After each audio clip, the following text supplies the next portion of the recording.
The paint still smells sweet and wet. The ceiling fan hums. Evelyn Brooks stands in the middle of her new living room with white dust on her knuckles and a smear of caulk on her forearm.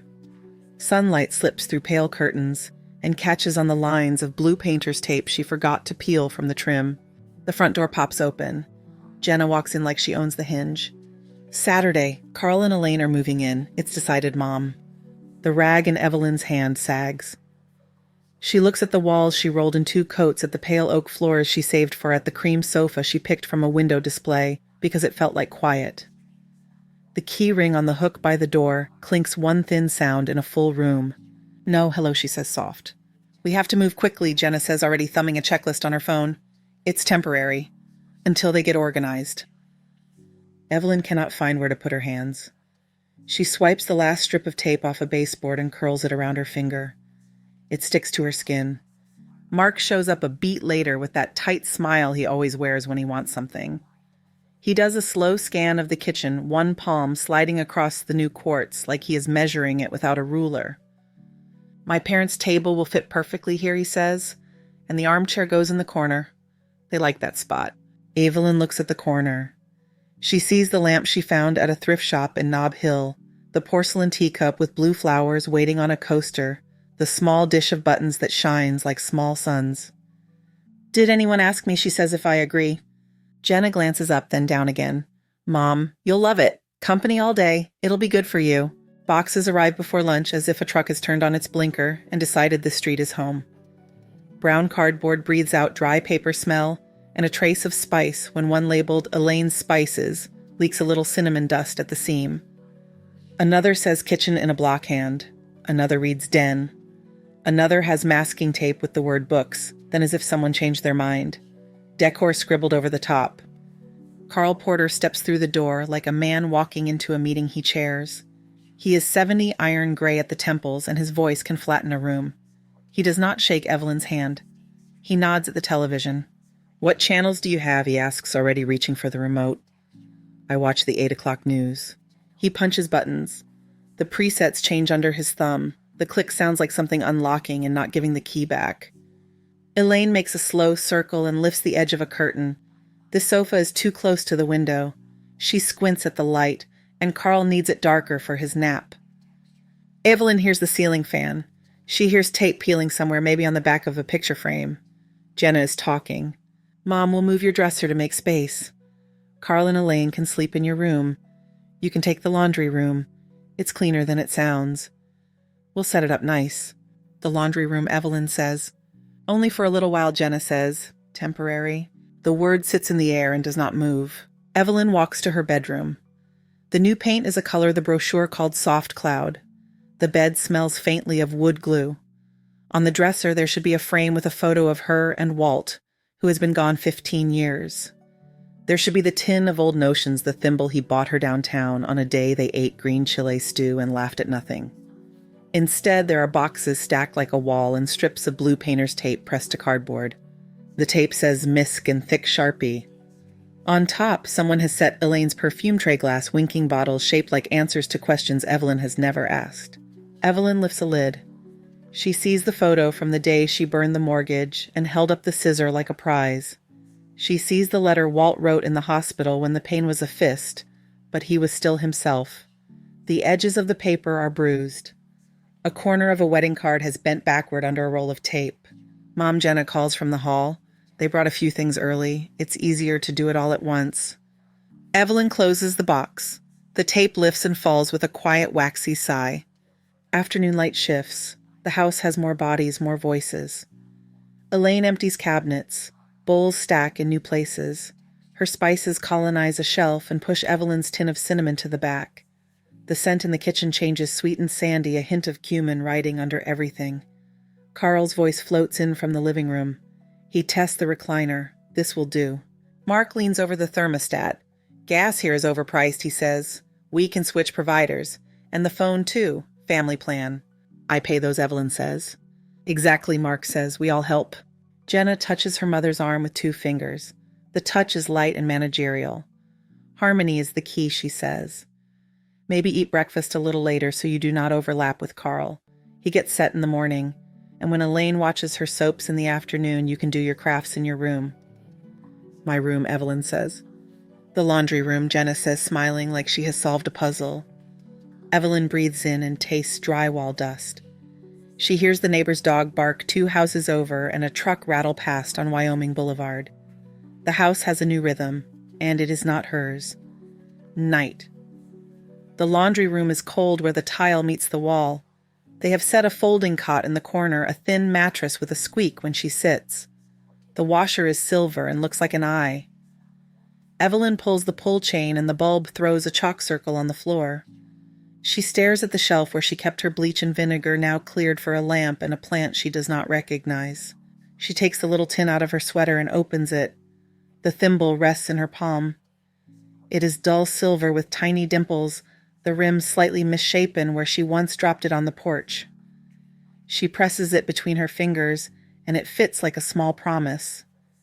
In the dark, she sees the calendar on the kitchen wall. Saturday is circled. The blue tape the painters left in the garage hangs on a nail, a roll of sky waiting to mark edges no one will respect. She imagines tearing a piece and placing it around what matters. She imagines borders that hold. In the morning, Carl is already at the table with a newspaper spread out so wide the corners curl. He does not look up. "Good morning, Evelyn," he says. "Coffee for everyone yet?" She fills her cup and does not touch the other mugs. Steam rises and fogs her glasses. The porcelain teacup with blue flowers sits alone on the highest shelf because someone decided it was too fragile for daily use.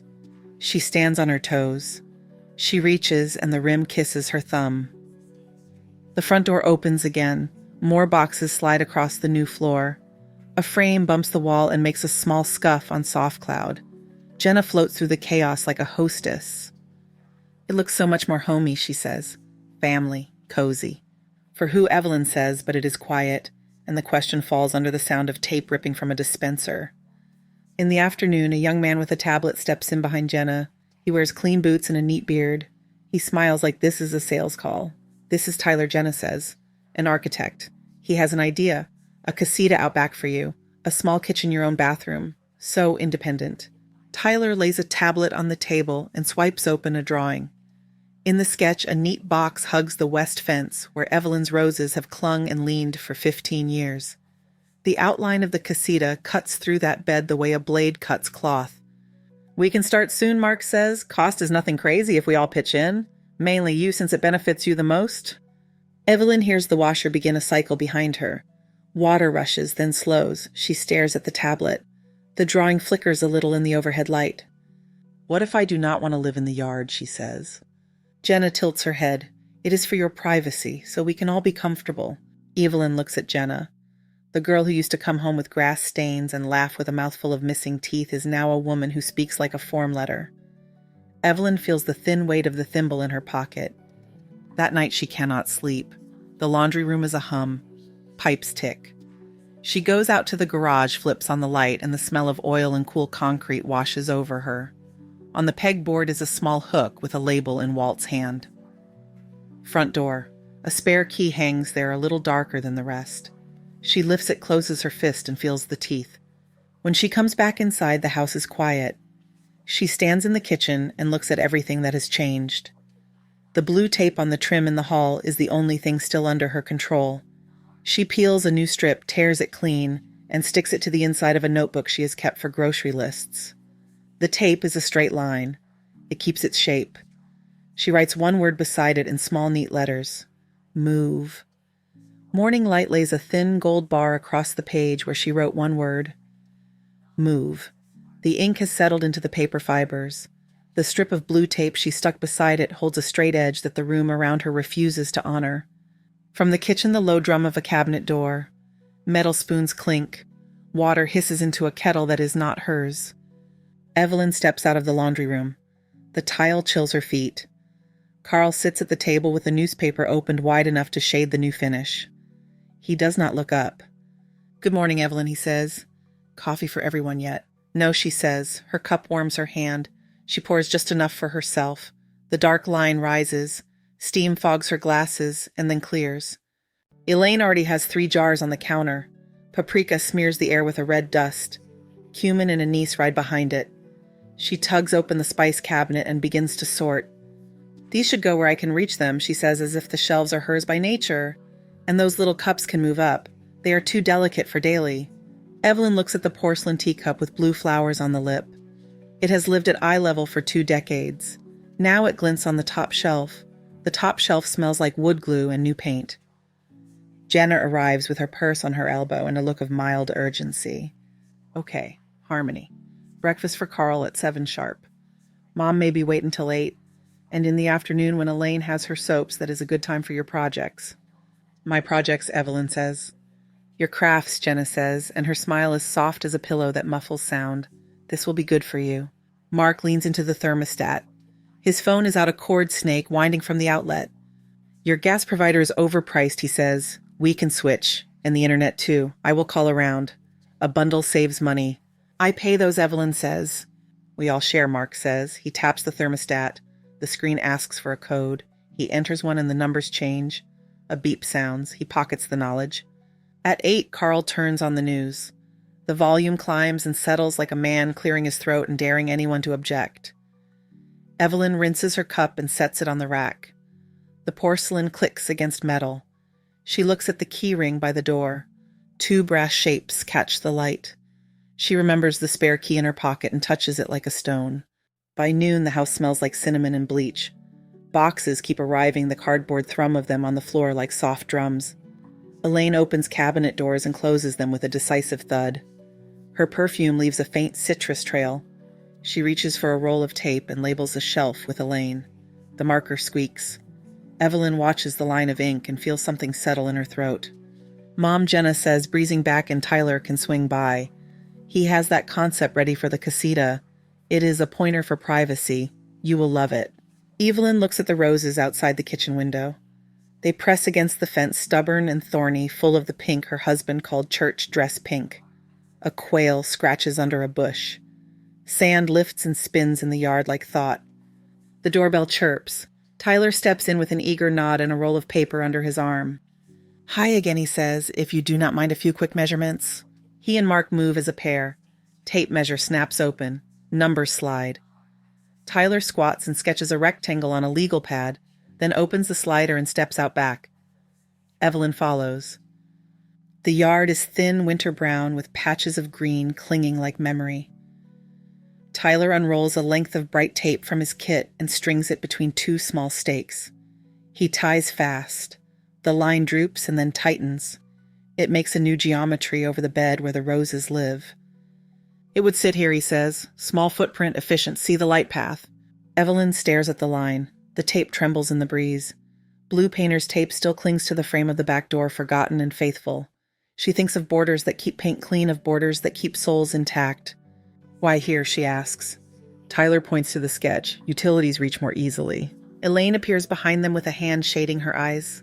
I love it. So cute. You will have your own little world. Evelyn nods. She is thinking of the soil under the roses that took 10 years to loosen. In the afternoon, the living room grows soft with a light that feels like a hand on a forehead. Carl flips channels on the remote like a pilot toggling switches. He settles again on news. The anchor smiles with too many teeth. Evelyn stands. She picks up a small box near the hall and carries it to the laundry room. Inside are cards and photos that felt safe on a dresser until someone decided they were clutter. She takes out one with a ribbon edge, the kind you pick when you want to keep a memory nice. Walt's writing leans right and heavy.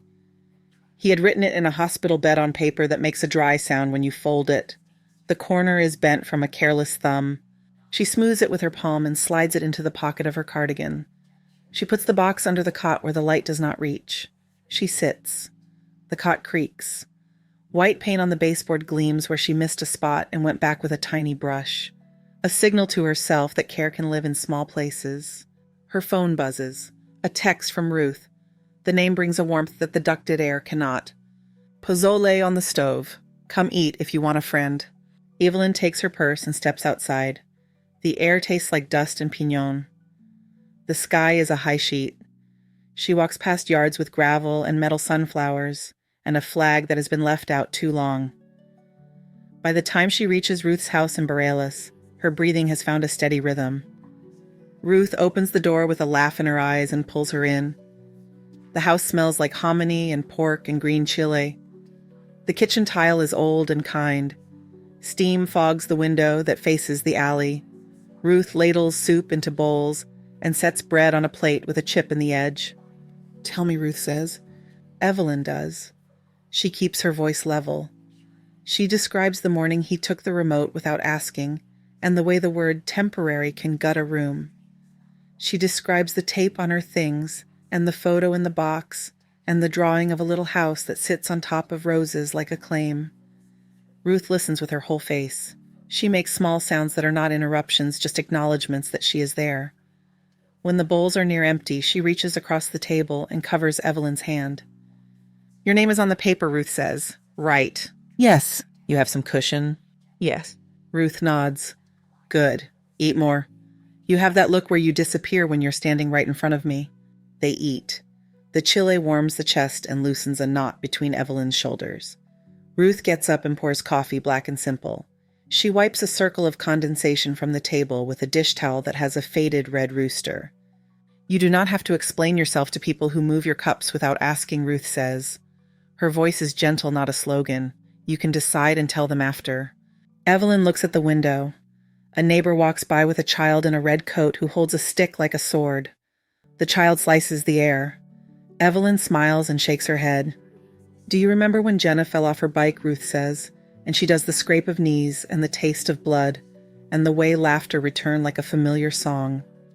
For a moment, the room lightens. For a moment, the world finds its old places. When Evelyn walks back, the air has cooled.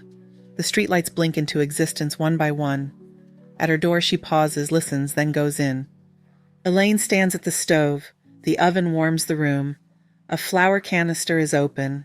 Butter softens on a plate. "Hope you do not mind," Elaine says. "My friends are coming for coffee. Would you make scones? They love yours."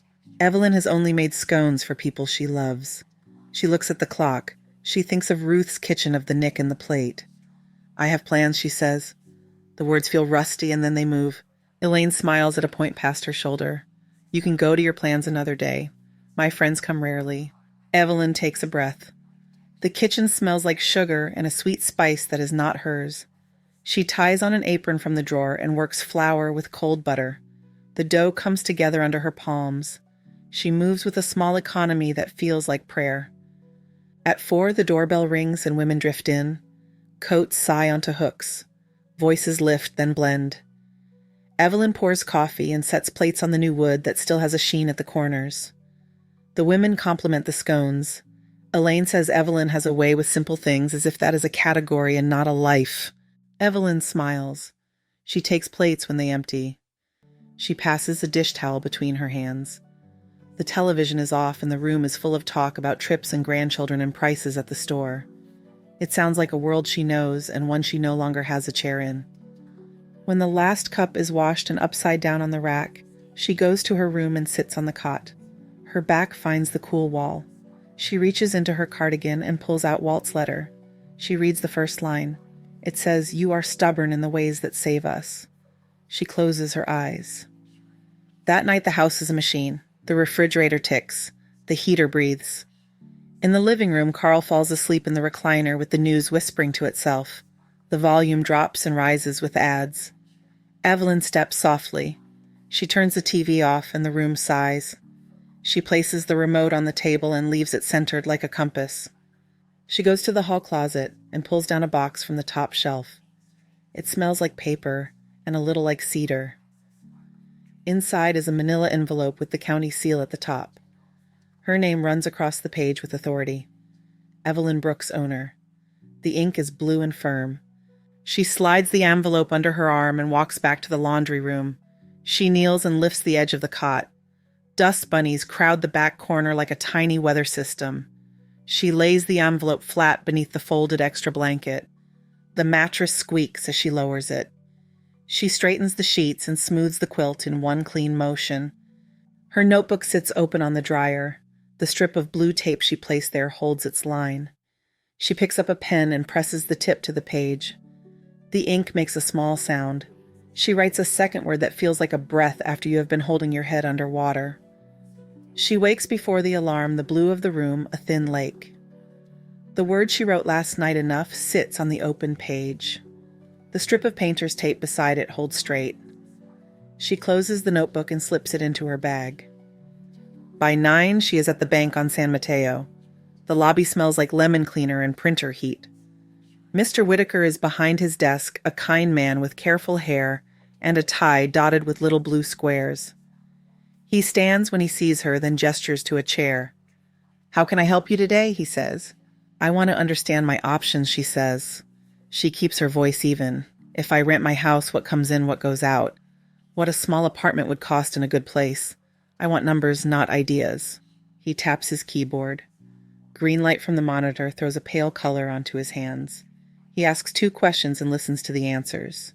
He scrolls through a chart and hums under his breath. "With the value of your place and the demand in your neighborhood, you can do well," he says. "Your retirement plus a tenant puts you in a comfortable margin." He prints a sheet and the paper slides out warm. She takes it, the columns neat as a fence. He looks at her across the desk, his eyes kind, not pitying. "At your age," he begins, then he stops and smiles like he has stepped around a puddle. "This can be easy, if you want it to be." She nods. She rises. They shake hands and his palm is dry and solid. Outside, the day is clear and hard like a bell struck once. The law office sits over a title company on Lomas. The elevator lurches and hums. The receptionist offers water in a paper cup and a seat near a fig tree that is too glossy to be real. A man in a dark jacket with a salt mustache brings her into a room with a wide table and framed diplomas. "You own free and clear," he says after he reads the deed. He points at her name on a photocopy. "You do not have to let anyone stay. If you do, you set rules. If they refuse to leave, there are steps. I can write a letter that is more polite than a shout and more sharp than a hint." He stamps a copy with a date. The sound is a soft thud, like a heart taking a stand. When she leaves, the paper in her folder feels heavier, not with weight, with spine. At home, the day moves like a cart with one wheel that pulls. Carl bleeds the volume up and down. Elaine reorders the pantry again and labels another shelf with her name. Jenna floats in, says harmony twice, and leaves as her phone buzzes. Evelyn washes her cup and sets it to air. She slips out with her bag. Simone, the agent Ruth recommended, meets her in the driveway of a tidy triplex on Louisiana. Simone wears a blazer the color of a calm sea and sneakers that make no sound. "I saw your place last spring," Simone says. "Your street holds value. We will show it furnished, set expectations, and screen hard. Families will line up." They stand in her living room a day later during an hour when the house is empty, and the air holds a quiet that feels loaned. Simone takes photos with a gentle hand angling to catch the light on the cream sofa, the soft shine of the new floors, the simple frame of the kitchen. She speaks in a tone that eases, not presses. "I can bring 2 candidates this week," she says. "A young couple with 2 kids, solid work, a teacher and a paramedic." The couple arrives Friday. Aaron has sawdust on his boots that he apologizes for. Maya's hair is braided and neat. The children wear socks that do not match. The little girl stops at the wall where Evelyn hung her wooden yardstick and runs a fingertip over the carved numbers. She looks up shy and bold at once. "Can we keep the yard nice?" the girl says. "There are roses." "We will take care of them," Maya says. Her gaze meets Evelyn's. It does not slip off. It stays, and there is respect inside it. This feels like a place where care belongs. They sit at the table. Simone asks 2 clear questions and quiets. Aaron answers with simple facts. The house receives their voices and holds them without complaint. In the corner, a ray of light moves across the paint color, the store called Soft Cloud, and stays soft. Evelyn signs where Simone points each line a clean stroke of a pen that does not shake. A date anchors the page. When the couple leaves, the little boy waves at her with his whole hand open and bright. That afternoon, she visits Mesa Vista Apartments. The lobby smells like coffee and orange cleaner. A woman at the desk with a name tag that says Patricia shows her a 1-bedroom on the 3rd floor. The elevator hums and opens to a hall with a patch of sun laid like a rug. The unit has a small kitchen with a window over the sink, a bedroom with a closet that surprises a living room that welcomes a chair and a good lamp, and a balcony that faces the Sandias. She steps outside. The breeze fingers a line of small chimes 2 doors down. A man in a navy cap waters a pot of rosemary and nods. Below, a woman in a yellow sweater walks a dog that looks like a mop with eyes. The mountain light makes honest lines of everything it touches. This one will be gone by dinner, Patricia says. If you like it, we can hold it with a deposit and do the lease on Monday. Evelyn turns and looks at the plainness of the room, the kind that waits for a person to choose it. She sees where a table could stand, where a shelf might go, where a teacup could live. She writes a check. Her hand stays steady. Patricia clips the receipt to a paper with crisp corners and shakes Evelyn's hand like a neighbor. The next morning, she walks Old Town before it gets crowded. The shops open their wooden doors and let out the smell of cedar and sage. She goes into a small store with shelves full of pottery, all blue and white and earth. A teacup catches her. The glaze is a soft sky, the handle a loop that fits 2 fingers. She buys it, and the woman wraps it in paper with the care of someone who has loved a thing before. Back at the house, the talk is about providers again. Mark has the phone against his ear and is negotiating bundles. Carl is quizzing the television about the shape of the world and balanced budgets. Elaine asks where the good vanilla went. Jenna arrives with a tote bag full of storage bins. "Mom, we can move your mementos to the garage to make space," she says. "It will be safer there. Less dust." Evelyn nods. She opens a box labeled Missy and lifts a stack of photographs out one by one. She puts a small strip of blue tape on the back of each one she wants to take, not to write on it, only to tag it in her mind. She does the same with a book of Psalms that has a broken spine and a thread her husband slipped inside one morning in June with the wooden yardstick, with the thimble that still grips the pad of her finger with a cool touch. She leaves the big things where they are. The sofa, the table, the bed, and the lamps can serve another family who will not move them without asking. In the evening, she goes to the hardware store on Central where Walt used to buy nails by the pound.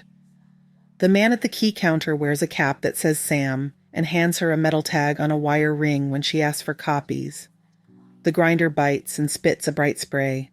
The new teeth shine. She pays in cash. The copy clinks against her palm like a bell.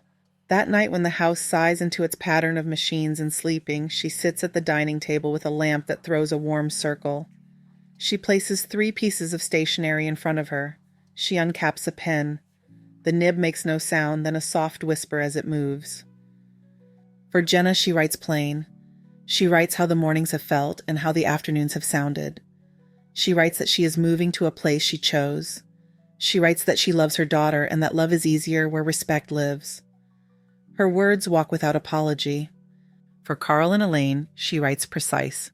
She writes the date and the 30 days and the line about the owner and guests and the sentence that says they must arrange other housing. The language is legal and clean and also kind. For the new tenants, she writes welcome. She describes the way the light finds the living room at 4, the place under the fence where the soil is stubborn, the name of the neighbor who knows when to put the bins out. She says the roses like gray water more than they like deep soaks. She places 2 keys in this envelope. She seals each one with the press of a thumb. She writes the names on the fronts. She aligns them so that the right edge lines up with the grain of the table. In the laundry room, she picks 5 shirts and folds them slow. She wraps her new teacup in a dish towel with cherries and tucks it into the tote. She slides Walt's letter into the inside pocket of her purse. The notebook goes on top, the strip of blue tape still straight. She takes the roll of painter's tape from the hook in the garage and tears off the last neat piece. She walks to the back door and sees the roses hold tight to their stems against a small wind. She sets the piece of tape on the inside of the frame and presses it flat, a small blue flag in a country she knows. She returns to the dining room. The house is quiet enough to hear a car pass 2 blocks away. The clock on the stove clicks from 11:59 to midnight. She places the 3 envelopes under the key ring on the hook near the door. The keys hang above them, dark and ready. In her room, the cot takes her weight and squeaks once. She turns off the lamp. The dark comes close and gentle. She closes her eyes and watches the last sheet of blue slide away in her mind, leaving a clean white line where it had been. She wakes in the soft blue before dawn. The house holds its breath. On the dryer, her notebook lies open to 2 words that sit like stones. Move. Enough. She closes it and slides it into her bag. In the kitchen, she makes coffee for one. The kettle sighs. The steam rises and curls away. She fills her new cup with water to warm it, then pours, then drinks the rim warm against her lip. She washes the cup, dries it with a towel that still smells faintly of sun, and wraps it again. At 5, a small truck rolls to the curb without a growl. 2 men in dark caps step lightly. Evelyn opens the door and lifts a finger to her lips. They nod. They carry out 2 suitcases, a cardboard box with books, a tote with folded shirts. A framed photograph wrapped in brown paper, the small sewing tin. No one speaks above a murmur. Tape whispers as it peels from a flap. The floor does not complain. She sets 3 envelopes on the dining table edges, square names written in a hand that no longer shakes. She lifts the key ring from the hook, takes off 2 brass teeth for the tenants, and returns the ring to its place. The keys hang with a small clink. In the laundry room, she looks once at the cot. The thin mattress shines where the plastic corner pokes through. She closes her eyes and sees Walt laughing on the day they bought it for camping and never camped. When she opens them, she can see her own breath for a second in the cool. She walks the hall. In the back door frame, the strip of blue painter's tape she pressed there last night glows like a small flag. She reaches up, peels it clean, and rolls it tight around her finger until it is a blue bead. She puts it in her pocket. At the front door, she turns and takes in the room the way you look at a person who is about to get on a bus. Light has started at the edges of the curtains. The cream sofa sits without complaint. A faint cinnamon lives where a jar leaked near the sink. She touches the door with her palm and feels the wood's patience. Outside, the air is a thin cold that wakes the teeth. The men close the truck and one of them tips his cap. She settles in the passenger seat. The street is still. A porch light clicks off as they turn the corner. Mesa Vista is awake enough to feel like a hush. The elevator hums and opens. The men carry her things into 3B with the same quiet they used to leave. She directs with a fingertip. The books here, the suitcase by the bed, the framed photo on the counter for now. They nod and leave her in a room that already knows how to be simple. She sets the new teacup in the cabinet above the sink. She places the sewing tin on a shelf, and the thimble inside glints once in the early light. The envelope with the deed goes into the drawer by the stove. She lays the notebook on the table and rests her hand on the cover.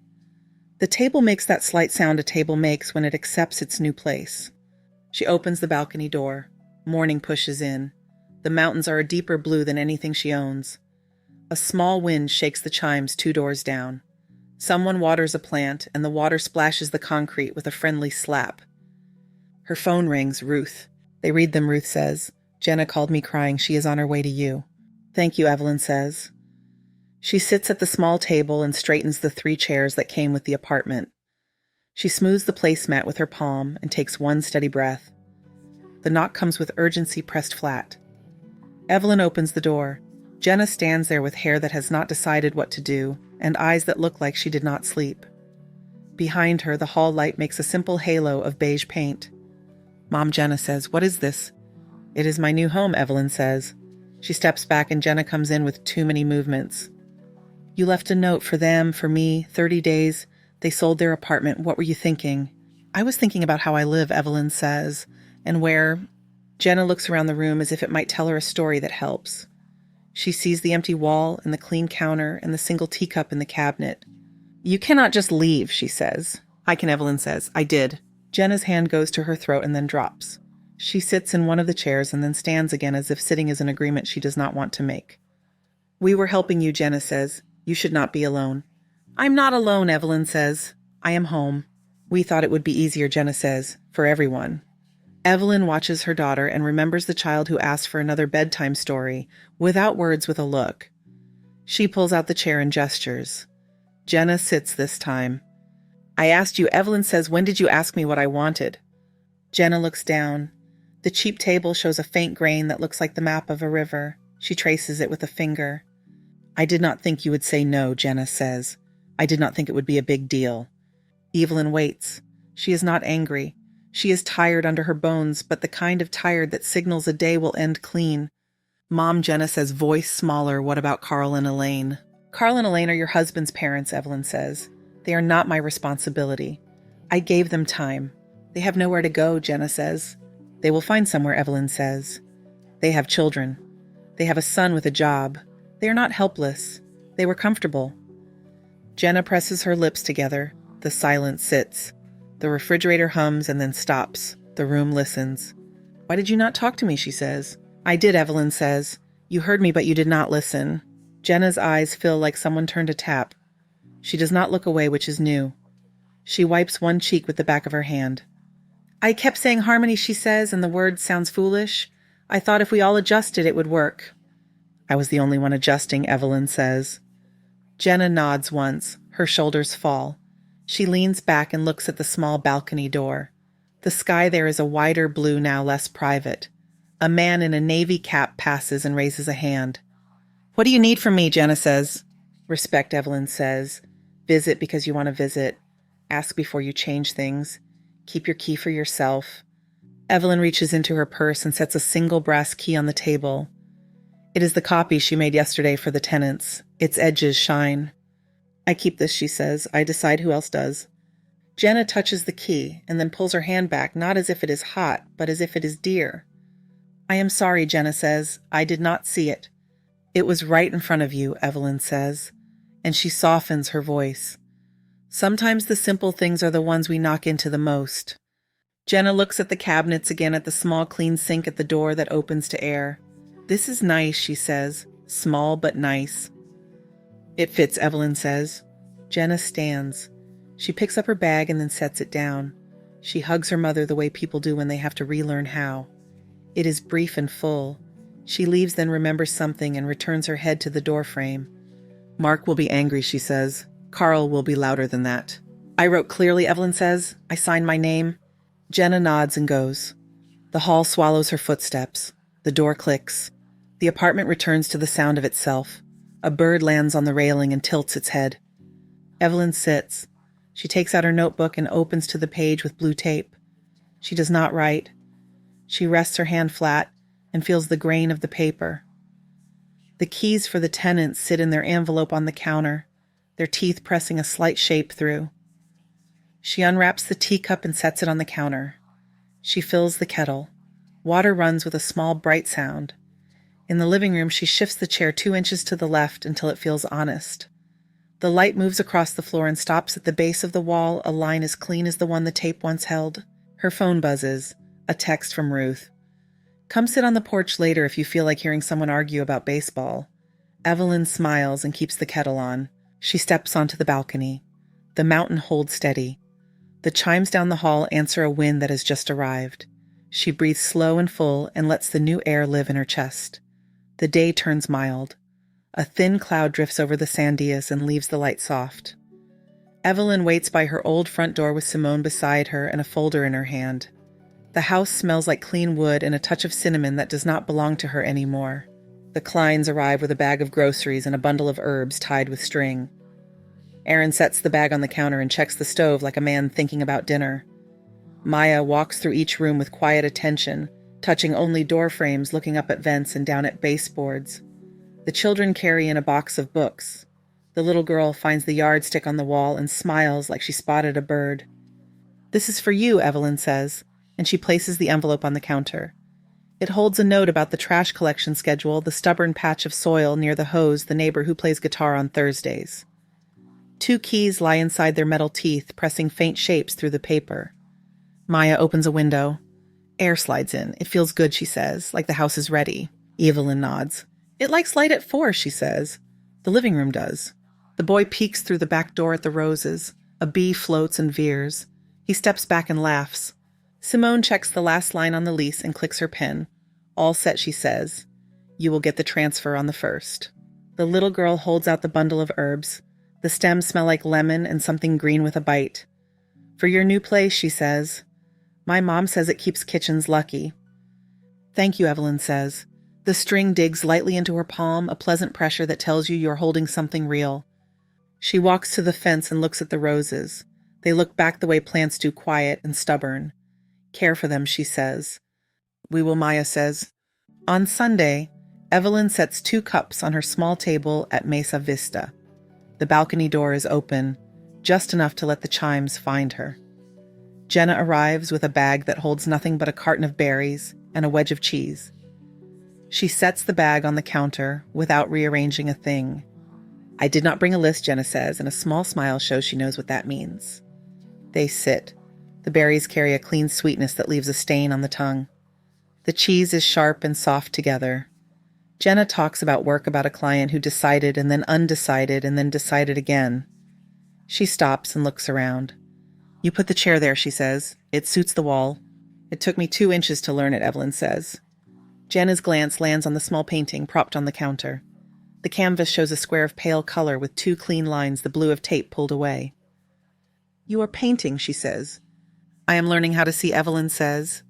Jenna reaches into her purse and pulls out a magazine folded open to a page with paint chips.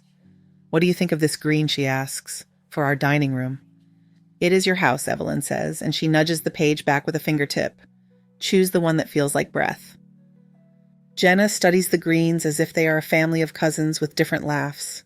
She folds the page and tucks it away. They eat 1 more berry each and let the room stay quiet. A week tilts toward evening. The phone rings. The name on the screen is Elaine. Evelyn answers and hears a quaver under the greeting. Elaine says, We are settled. Rio Rancho, a small house near a park. I wanted to say thank you for the time and sorry for the way we moved in. In the background, a television murmurs with a game. A cabinet door closes. A pot lid clacks. The sounds are ordinary and distant. I hope you like your new place, Evelyn says. We do, Elaine says. Carl found the spot in the living room where the sun hits the chair. He sleeps there in the afternoon and snores, and I do not mind. They laugh, once a sip of laughter, not a gulp. They say goodbye.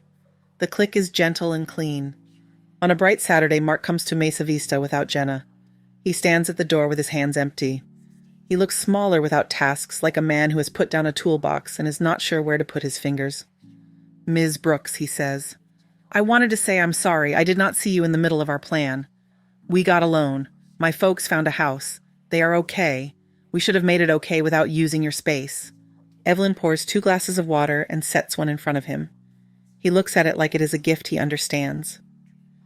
I am glad they are okay, she says. I am learning, he says. He runs a thumb over the ridge in the glass. Jenna says you told her to visit because she wants to. I will come with her next time. We will bring food and try not to arrange your cabinets. They both smile. Mark leaves with an ease that was not here before. The hall smells faintly like oranges and dust. The Kleins send a photo on the first Friday of the month. The sun is low and the living room is a soft bowl of light. The boy has built a tower of blocks near the coffee table. The girl holds a book open and tilts it like the words might fall out. In the edge of the frame, the roses make shadows like lace. Evelyn takes the photo to her class at the community center. The room smells like graphite and old varnish. The teacher shows how to lay tape on a canvas to find a clean edge, then to pull it away at just the right angle so that the paint does not bleed. The tape lifts with a whisper and reveals a line so crisp it feels like a breath on the neck. Evelyn presses a strip of blue tape to her own canvas. She smooths it with the side of her hand. She lays a pale wash of color and waits. The wait is a lesson all its own. She peels the tape and finds the white beneath bright as a bone in sun. She smiles. The woman next to her, Mercedes, nods at the line. That is honest, Mercedes says. You found it. On another afternoon, Patricia from the front desk finds her on the bench by the courtyard and sits for a minute. The air tastes like cut grass from somewhere you cannot see. Patricia has a book in her hand and a pen tucked above her ear. I ran into your old neighbor at the market, Patricia says. She says the family in your house are good people. She says your roses are happy. Roses are stubborn, Evelyn says. Stubborn can be good, Patricia says. The days make their own small footprints. Morning light comes over the balcony rail and makes the cup glow when she sets it near the edge. She waters the plant the Kleins gave her, and the leaves perk and lean like conversation. Ruth comes by, and they eat pozole from bowls that make their hands remember warmth. Jenna knocks on Sundays and leaves a little something in the fridge that has no label and no instruction. Sometimes Evelyn walks past her old block, not to check or to measure, to feel the sun on that particular corner. The house stands well. The curtains in the front room are a different fabric. The yard holds a tricycle abandoned for a minute and a chalk drawing that is mostly a sun and a dog and a square that might be a house. She lingers for a count of 10, then moves along. In the evening at Mesa Vista, she hangs a small hook by her door. It is not brass, not anything grand. Simple metal anchored with a screw that bites just right. She sets one key on it. It catches the light and gives it back. Another key is in an envelope in a folder labeled with a neat hand. She leaves it there. She finishes a painting and slides it into a frame she found at a thrift store. The frame has a nick in the corner that makes it true. She lifts a corner of tape from the edge of the last canvas she's working on and pulls it clean. The sound is soft and satisfying, a seam parting without complaint. The line it reveals is calm and clear. She boils water and warms her cup and pours. The tea lifts a familiar steam. She takes it to the balcony and watches the last light settle on the ridge. The chimes answer a breeze that has learned her name.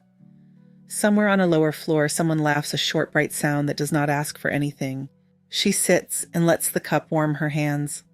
The mountains fade toward night. After a while, she goes inside and sets the cup in the sink and listens as it touches porcelain with a small ring, a note that says the day is finished. She turns off the lamp. The room holds steady. Thank you so much for listening to today's story. If this story resonated with you or made you reflect, I'd love to hear your thoughts, so feel free to share them in the comments below. And don't forget to subscribe, and hit the notification bell so you won't miss the next story.